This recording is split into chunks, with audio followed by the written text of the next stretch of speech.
ഗും ഗുരുഭ്യോ നമഃ. ഓം ഗം ഗണപതയേ നമഃ. ഓം സം സരസ്വത്യൈ നമഃ. ഓംകാരപ്പൊരുളാം ജഗജ്ജനനി നിൻ പാദം സ്മരിച്ചന്വഹം ശങ്കാഹീനമുരച്ചിടാം സവിനയം സത്യം പരം ധീമഹി. പരാശര്യ സരോജമമലം ഗീതാർത്ഥഗന്ധോത്കടം നാനാഖ്യാനകേസരം ഹരികഥ സംബോധനാബോധിതം ലോകേ സജ്ജന ഷട്പദൈരഹരഹ പേവീയമാനം മുദാ ഭൂയദ്ഭാരതപങ്കജം കലിമലപ്രധ്വംസിന ശ്രേയസേ. മഹാഭാരതം കിളിപ്പാട്ട് പർവം 3. സംഭവ പർവം.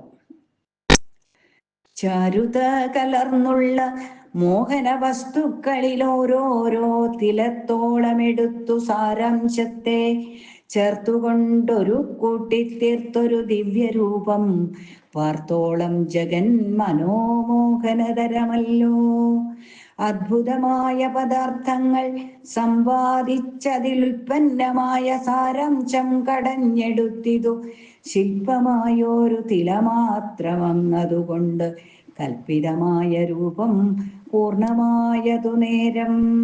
ഉൽപ്പലോദ്ഭവൻ തിലോത്തമയെന്നിട്ടു പേരും അല്പഭാഷിണികൾ മറ്റുള്ളവർ നാണം പൂണ്ടാർ. ഉൽപ്പലോദ്ഭവയായ ലക്ഷ്മിയും രുദ്രാണിയും കർപ്പൂര ശുഭ്രഗാത്രിയാകിയ ഭാരതിയും ദർപ്പക പ്രാണനാഥയാകിയ രതിതാനും ദർപ്പമുൾക്കാമ്പിലേറും അപ്സര സ്ത്രീവർഗവും സർപ്പഭൂഷണപ്രിയയാകിയ ഗംഗതാനും സുപ്രഭംഗിയെ കണ്ടു മോഹിച്ചാരസൂയയാ. വിശ്വകർമാവു താനും വിസ്മയപ്പെട്ടാനേറ്റം വിശ്വകർത്താവും തലകുലുക്കി തൃക്കൺ പാർത്തു. കണ്ടൊരു പുരുഷന്മാർക്കുണ്ടായ പരവശം തണ്ടലർബാണൻ താനും മുഴുവൻ അറിഞ്ഞില്ല. കുണ്ഠനായിതു നീലകണ്ഠനും അതു നേരം കൊണ്ടൽ നേർവർണ്ണൻ താനും കൊണ്ടാടി സ്തുതി ചെയ്താൻ. ധാതാവു തിലോത്തമയോൾ അരുൾ ചെയ്തിടിനാനേതുമേ മടിയാതെ നീയൊരു കാര്യം വേണം. സുന്ദരരൂപേ പോയിടണം വൈകാതെ ചൽക സുന്ദോപസുന്ദാസുരേന്ദ്രന്മാരുള്ളവിടെ നീ നിന്നുടെ രൂപശോഭാലാവണ്യം കൊണ്ടു തയോരന്യോന്യം വിരോധവും ഉണ്ടാക്കി ചമയ്ക്കണം. നിന്നാലേ സാധ്യമിനി ദേവകളുടെ കാര്യം പിന്നെ നീ വൈകാതെ കണ്ടിങ്ങു പോരിക ബാലേ. ലോകേശ നിയോഗവും കൈക്കൊണ്ടു തിലോത്തമ നാഗേശകുലത്തെയും ചെയ്തുടൻ പ്രദക്ഷിണം. ആകാശമാർഗേ മന്ദം മന്ദം പൊയ്ച്ചെല്ലും നേരം പാകശാസന വൈരിമാരെയും കാണായി വന്നു.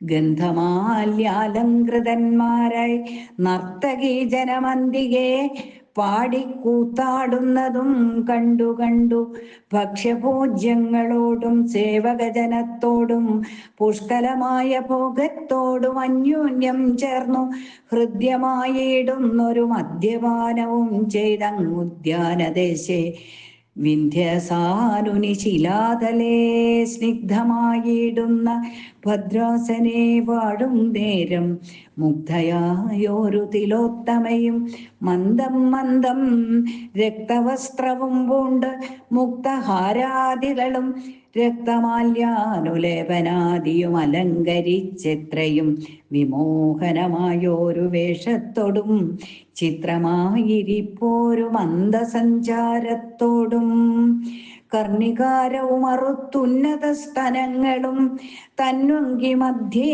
മധ്യേ ചെറുതു കാട്ടിക്കാട്ടി നിന്നും അങ്ങോട്ടു ചെന്നു മെല്ലവേ കടാക്ഷിച്ചാൾ. കടാക്ഷിച്ചും പിന്നെയോ ഇടയിടെ പിന്നോക്കി വാങ്ങിപ്പോന്നും. വാഹിനീതീരെ വിളയാടുന്ന നാരീമണി മോഹനരൂപം കണ്ടു സുന്ദോപസുന്ദന്മാരും കാഞ്ചന ചഷകവും വെടിഞ്ഞു സസംഭ്രമം വാഞ്ചയാ മതിമറന്ന സുരപ്രവരന്മാർ. ചാഞ്ചാടിച്ചെന്നാരവൾ തന്നെ മുമ്പിലൊരു ചാഞ്ചല്യം കലർന്നതിൻ അതിൽ സുന്ദനാം ജ്യേഷ്ഠനപ്പോൾ ദക്ഷിണകരം പിടിച്ചേടിനാനുപസുന്ദൻ. ദക്ഷിണേതരകരമപ്പോഴേ പിടിപെട്ടാൻ.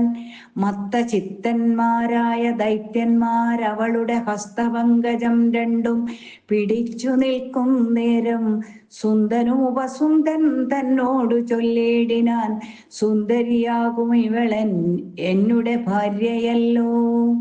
നിന്നുടെ ഗുരുഭൂതയാകുന്നതോർത്തിടിവൾ തന്നെ കരാംബുജമയച്ചു ദൂരെ പോന്നി. എന്നതു കേട്ട നേരം ഉപസുന്ദനും ചൊന്നാൻ, എന്നുടെ ഭാര്യ ഇവൾ കൈത്തളീരയച്ചാലും ചിന്തിച്ചിടുകിൽ വധുവായി വരും ഭവാൻ ഇവളെന്തറിയാതെ കാട്ടിയിടുന്നത് അന്ധതയാലെ. എന്നുടെ ഭാര്യ ഇവൾ മറ്റുള്ളതെല്ലാം ഭവാൻ അന്യായം കാട്ടിയിടാതെ കയ്യയച്ചിടുകെന്നാൻ. മൂന്നു ലോകവും ജ്യേഷ്ഠനുടയതല്ലോ, ധനധാന്യരത്നാദികളും എനിക്കു വേണ്ടയല്ലോ. ദൈവാനുഗ്രഹം കൊണ്ടിന്നെനിക്കു കിട്ടിയോരു പാർവണ ശശിമുഖി തന്നെ ഇങ്ങയക്കണം. എങ്ങനെ കിട്ടി നിനക്കെന്നതു പറയണം, തിങ്ങിന മതം കൊണ്ടു പറയായ വേണം. അങ്ങുള്ള മതത്തെക്കാളേറെയിൽ എനിക്കേതു മങ്കനാരത്നത്തെ ഞാൻ അയക്കയില്ലെന്നും. നീ അയച്ചിടേണമോ മൽപ്രണയിനി തന്നെ, പേയായി വാക്കു പറയാതെ കയ്യയക്ക നീ. പേയല്ല പറയുന്നതേതും ഞാൻ എൻ്റെ ജീവനായികയുടെ കരം പിടിപ്പാൻ എന്തുമൂലം. ജീവനായികയുണ്ടോ നിനക്കെന്നാശു, സുന്ദനാവോളം വേഗാൽ ഗതയെടുത്താനൊരു കയ്യാൽ. സോദരൻ താനും ഗതയെടുത്താനൊരു കയ്യാൽ ക്രോധം പൂണ്ടിരുവരും അന്യോന്യം പ്രഹരിച്ചാർ. തല്ലുകൊണ്ടവനിയിൽ വന്മല പോലെ വീണാരല്ലോ സുന്ദനും ഉപസുന്ദനും അതു നേരം. അന്തകപുരി പുക്കാരപ്പോഴേ ദേവാരികൾ സന്തോഷം വന്നു ജഗദ്വാസികൾക്കതുമൂലം. സന്താപത്തോടെ പരിചാരകന്മാരും പോയാർ, സന്ധിപ്പിച്ചിതു തിലോത്തമയും ദേവകാര്യം. പാതാളം പൊക്കിയിടിനാർ മറ്റുള്ള ദൈത്യന്മാരും പാഥോജഭവനനും ഇന്ദ്രാദിദേവകളും. പ്രീതി പൂണ്ടനുഗ്രഹം കൊടുത്തു തിലോത്തമയ്ക്കാദരാൽ സൂര്യപഥം പ്രാപിച്ചാളവൾ താനും. ഇന്ദ്രനും അടക്കി വാണിയിടിനാൻ ത്രിഭുവനം, നന്ദിച്ചു സത്യലോകം പുക്കിതു വിരിഞ്ചനും. സുന്ദരി തിലോത്തമ കാരണം മരിച്ചിതു സുന്ദോപസുന്ദന്മാരും അന്യോന്യം കലഹത്താൽ. നിങ്ങളും അതുപോലെ പാഞ്ചാലി നിമിത്തമായി തങ്ങളിൽ കലഹമുണ്ടാകാതെ ഇരിക്കണം. അന്യോന്യം സുഹൃദ്ഭാവമുള്ളവരെന്നാകിലും പെണ്ണുങ്ങൾ മൂലം വൈരം വർദ്ധിച്ചു വരുമത്രേ. നിങ്ങളെ കുറിച്ചുള്ളിൽ സ്നേഹമേറുകയാൽ ഞാനിങ്ങനെ വന്നു ചൊന്നേൻ നിങ്ങളോടറിഞ്ഞാലും. ഇത്തരമരുൾ ചെയ്തു നാരദനെഴുന്നള്ളി പൃഥ്വീപാലകന്മാരും അപ്പോലെ വാഴും കാലം.